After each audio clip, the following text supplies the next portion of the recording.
ములుగు జిల్లాలో సీఎం రేవంత్ రెడ్డి పర్యటన ఉత్సాహంగా సాగింది. ములుగు జిల్లా కేంద్రానికి హెలికాప్టర్లో చేరుకున్న సీఎం రేవంత్ రెడ్డి మంత్రులు సీతక్క, పొంగులేటి శ్రీనివాస్ రెడ్డితో కలిసి కలెక్టరేట్ బిల్డింగ్ అలాగే రోడ్ల పైలాన్ను కూడా ఆవిష్కరించారు. అంతకుముందు మేడారంలో పర్యటించారు సీఎం. ప్రజలకు అభివాదం చేస్తూ మేడారంలోని సమ్మక్క సారలమ్మ గద్దెల దగ్గరకు చేరుకున్నారు సీఎం రేవంత్ రెడ్డి. వనదేవతలకు సీఎం రేవంత్ రెడ్డి నిలువెత్తు బంగారాన్ని సమర్పించారు. ఆ ప్రక్రియ ఎంతో ఆధ్యాత్మికతను సంతరించుకుంది.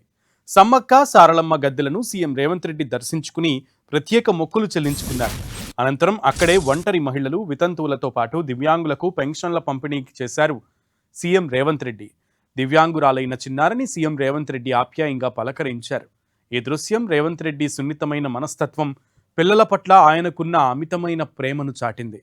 మేడారం వనదేవతల గద్దెల దగ్గరకు చేరుకున్న మహిళలను, చిన్నారులను, పార్టీ కార్యకర్తలను సీఎం రేవంత్ రెడ్డి ఆత్మీయంగా పలకరించారు. అందరికీ అభివాదం చేస్తూ అందుబాటులో ఉన్న వారితో కరచాలనం చేశారు. అలాగే పలువురితో ఫోటోలు దిగారు సీఎం రేవంత్ రెడ్డి. ఈ క్రమంలోనే మేడారం పూజారులతో సైతం సీఎం రేవంత్ రెడ్డి ఫోటో దిగారు. ఈ సందర్భంగా పూజారులు తమ సమస్యలను పరిష్కరించాలని సీఎం రేవంత్ రెడ్డికి వినతి పత్రం అందించారు. దీంతో పూజారులకు సమస్యలు లేకుండా చూడాలని అక్కడే ఉన్న మంత్రి పొంగులేటి శ్రీనివాస్ రెడ్డికి సూచించారు సీఎం రేవంత్ రెడ్డి. మేడారం పర్యటన ముగించుకుని హెలికాప్టర్లో ములుగు చేరుకున్నారు సీఎం రేవంత్ రెడ్డి.